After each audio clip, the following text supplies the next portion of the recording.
mu mpera za weekend ishize tariki 17 Ukuboza 2022 mu gihugu cya Australia, umuryango w'abanyarwanda batuye muri leta ya Queensland wateguye igikorwa cyahurije hamwe abanyarwanda batuye muri aka gace.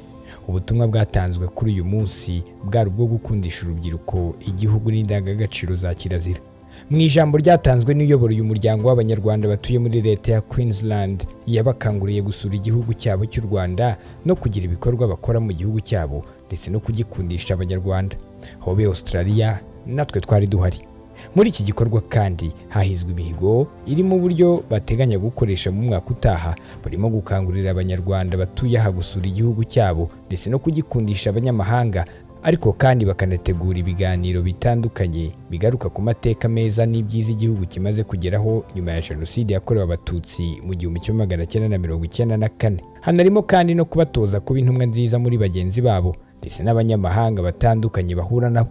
Usibye ibi kandi hanarimo gutegura ibikorwa ngaruka kwezi bigiye kuzajya bibahuza ndetse n'ibindi byinshi byiza bitandukanye. Ni igikorwa cyasojwe n'ubusabane, hishimirwa ibikorwa ndetse n'intambwe uyu muryango wagezeho mu mwaka wa 2022. Simeon Stizomu Humuza, Hobe Australia, muri Australia.